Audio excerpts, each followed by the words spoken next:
ఆ గుడ్డివాడిని పిలిచి, నువ్వు ధైర్యము తెచ్చుకున్నాము వారు అంటున్నారు. ఎప్పుడైతే యేసుక్రీస్తు ఆ గుడ్డివాడిని పిలవమన్నారు, వారు వెళ్ళారు. ఆ గుడ్డివాడితో అంటున్నారు, నీవు ధైర్యముగా ఉండము, ధైర్యము తెచ్చుకున్నాము అని చెప్పినప్పుడు ఆ గుడ్డివాడు వెంటనే, ఆ గుడ్డివాడు ఎప్పుడైతే వారిని పిలిచి ధైర్యము తెచ్చుకోమని ఎప్పుడైతే చెప్పారో, వారు వచ్చే గుడ్డివాడితో యేసుక్రీస్తుని పిలుస్తున్నాడు. చూడండి, ఎక్కడో దారి ప్రాంతంలో వెళ్ళిపోతున్న యేసుక్రీస్తును గుడ్డివాడు చూసి, దావీదు కుమారుడా నన్ను కరుణింపుము, నజరేయుడైన యేసుక్రీస్తు దావీదు కుమారుడా నన్ను కరుణింపుము అని కేకలు వేస్తున్నప్పుడు వాళ్ళు అంటున్నారు, ఆ గుడ్డివాడి పిలిచి ధైర్యము తెచ్చుకున్నాము ఆయన పిలుస్తున్నాడని చెప్పుకున్నప్పుడు వాడు లేచాడు. లేచి ఏం చేస్తాడో తెలిసి ప్రియమైన బిడ్డారా, అంతటా వాడు బట్టల పారవేసి చిక్కులేసి యేసునందుకు వచ్చాను. చూడండి, యేసు యొద్దకు వచ్చాడు. ప్రియమైన బిడ్డారా, ఏం పాడేసుకున్నాడు, అక్కడ ఏం విడిచిపెట్టాడు అంటే వడిగుడ్డివాడు కనుక వాడు బట్టలు పారవేశాడు. పనికిరన్న బట్టలు పారేశాడు. తన కూర్చున్న కింద ఉన్న బట్టలు, నేల మీద ఉన్న బట్టలు పారేసి ఉండొచ్చు.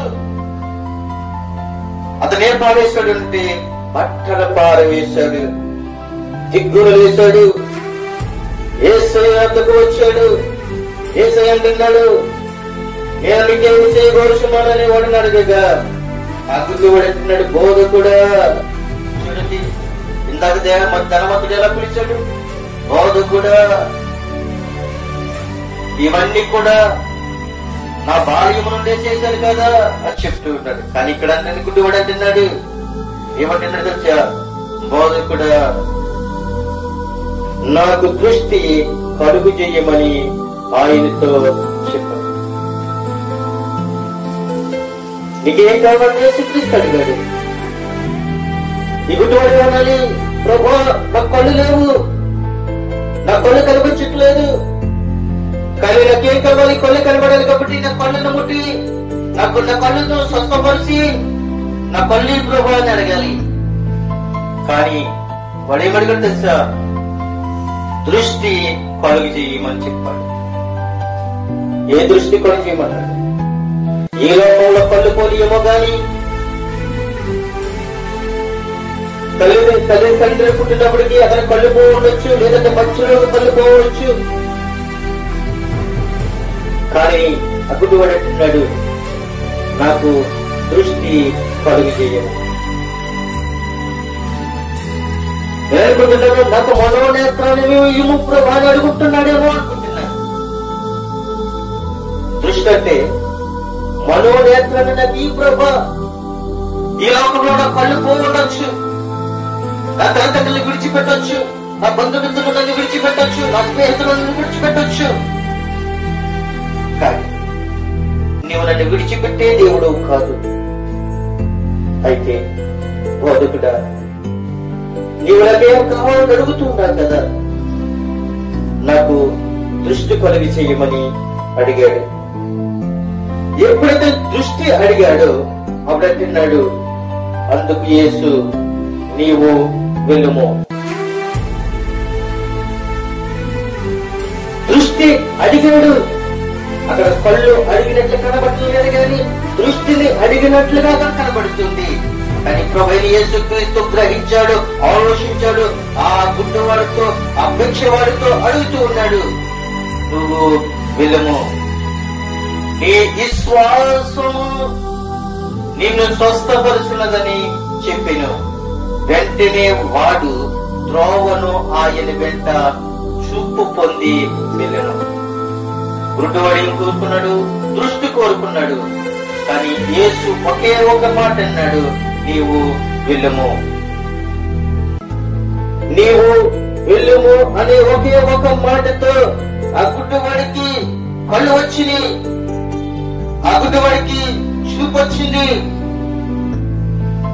వాడు ఏం చేశాడో తెలుసా? వాడు చూపు పొందుకొని వెళ్ళినట్లుగా చూస్తున్నాం. గుడ్డివాడు వాడు తెలుసా? ఆ గుడ్డివాడు భిక్ష వెతుకుంటున్నాడు. ఏ భిక్ష వెతుకుంటున్నాడు? ప్రజల యొక్క దగ్గర గాని డబ్బులు, వస్త్రాలు భిక్ష వెతుకుంటున్నాడేమో గాని ఆ ఎరుకో పట్టణములో, ఆ ఎరుకో ప్రాంతంలో ఆ యొక్క ద్రోణ పక్కన గుడ్డివాడు కాబట్టి తన జీవనోపాధి అనగా తను తినడానికి, తాగడానికి, తన జీవితాన్ని గడుపుకోవడానికి భిక్ష వెతుకుంటున్నాడేమో. అలా కొన్ని 1 సంవత్సరమో 2 సంవత్సరంలో 10 సంవత్సరంలో ఎత్తుకున్నాడే కావచ్చు. కానీ ఇక్కడ యేసు క్రీస్తును అంగీకరించాడు. యేసు క్రీస్తు యొద్దకు వచ్చాడు. యేసు క్రీస్తుని భిక్ష వెతుకున్నాడు. ప్రభువా, దావీదు కుమారుడా, నజరేయుడైన యేసు క్రీస్తు, నన్ను కరుణించుము. నాకు దృష్టి కలవాలి ప్రభువా, నాకు కళ్ళు లేవు ప్రభువా, నాకు దృష్టి కలుగు చేయి. యేసు క్రీస్తు యొద్దకు ఆ భిక్షకుడు, ఆ గుడ్డివాడు ఏం భిక్ష వెతుకున్నాడు అంటే కళ్ళు భిక్షమడిగాడు. ప్రేమ తెప్పుకుంటాడు. చూపుని భిక్షమడుక్కున్నాడు. వస్త్రాలు భిక్షమడగలేదు, ధనాన్ని భిక్షమడగలేదు, ఐశ్వర్యాన్ని భిక్షమడగలేదు. నా తల్లిదండ్రుల దగ్గరికి వెళ్ళాలి, నా తల్లిదండ్రులకు తీసుకెళ్ళాలని నీ భిక్ష వెతకలేదు. కానీ యేసు క్రీస్తు దగ్గరికి వచ్చి, ప్రభువా, నీ దగ్గర నేను భిక్ష వెతుకుంటున్నాను, నాకు దృష్టి కలుగు చెయ్యి, నా కళ్ళు కలుగు చేయి, నాకు మనోనేత్రము కలుగు చెయ్యము అని చెప్పినప్పుడు ఒకే ఒక మాట నా ప్రభువైన యేసు క్రీస్తు అన్నాడు, నువ్వు వెళ్ళము, నీ విశ్వాసమే నిన్ను స్వస్థపరుస్తున్నదని ప్రభువైన యేసు క్రీస్తు ఆ గుడ్డివాడితో చెప్పినప్పుడు ఆ గుడ్డివాడు చూపు పొందుకుని వెళ్ళినట్లుగా మనం చూస్తూ ఉన్నాం. ప్రియమైన దేవుని బిడ్డలారా, ఈ రోజు నువ్వేం నేర్చుకున్నావు? ఆస్తి గలవాడు రక్షణ కావాలి, రక్షణ భాగ్యములకి నడవాలి, దేవుని యొక్క రాజ్యానికి వారసుడు కావాలి అని కోరుకుంటుండొచ్చు. కానీ దేవుడు అన్నాడు, ఇవన్నీ విడిచిపెట్టమన్నాడు. ఇవన్నీ విడిచిపెడతాం నాకు సులభం కాదు అని దేవుడి మీద కోపగించుకుని వెళ్ళిపోవచ్చు. కానీ ఈ గుడ్డివాడు ఏం కోరుకున్నాడు తెలుసా? కళ్ళు కోరుకున్నాడు, దృష్టి కోరుకున్నాడు. గుడ్డివాడు బంగారాన్ని గాని, ఐశ్వర్యాన్ని గాని, ఘనతను గాని, హోదాను గాని ఇదేమి కోరుకోలేదు. అది ఆహారాన్ని కూడా కోరుకోలేదు. ఏం కోరుకున్నాడు అంటే, ప్రభువా, నాకు దృష్టి కలుగు చేయి అంటే నాకు మనోనేత్రము కలిగి చేయమని చెప్పినప్పుడు యేసుక్రీస్తు ఒక్క మాటతో చూపు పొందుకొని ఆ యొక్క గుడ్డివాడు వెళ్ళిపోయినట్టుగా చూస్తున్నాం. యేసుక్రీస్తు భిక్ష వెతుకున్నాడు. ఏ భిక్ష వెతుకున్నాడు అంటే మరో నేత్రాన్ని, గుడ్డితనాన్ని తీసివేసి నాకు కళ్ళు తెరిపించే ప్రభు అని కళ్ళను భిక్ష అడుగుతున్నాడు. కానీ ప్రియమైన దేవుని బిడ్డలారా, ఈ రోజు ఈ మాటలు వింటున్నా నీవు అయినా, నేనైనా, ఎవరైనా కావచ్చు, దేవుడు నీకు ఏదైతే విడిచిపెట్టమన్నాడో అది విడిచిపెడితే నిత్య రాజ్యానికి వారసుడు అవుతావు. విడిచిపెట్టకపోతే నువ్వేమవుతావు తెలుసా? నిత్య నరకానికి అవుతావని ప్రభు నీతో నాతో మాట్లాడుతున్నాడు.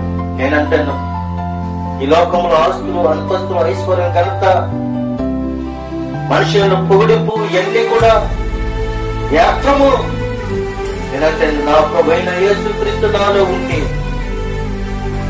నా ప్రభువైన యేసుక్రీస్తు నాలో జీవిస్తే, నా ప్రభువైన యేసుక్రీస్తు నన్ను నడిపిస్తే సర్వలోకములకు వెళ్లి సర్వ సృష్టికి నేను వార్తను ప్రకటించి ఒక దైవజనుడిగా, ఒక దేవుని యొక్క కుమారుడిగా అనేక మందిని దేవుని యొక్క రక్షణ భాగ్యం నడిపించడానికి ఇష్టపడుతూ ఉంటారు.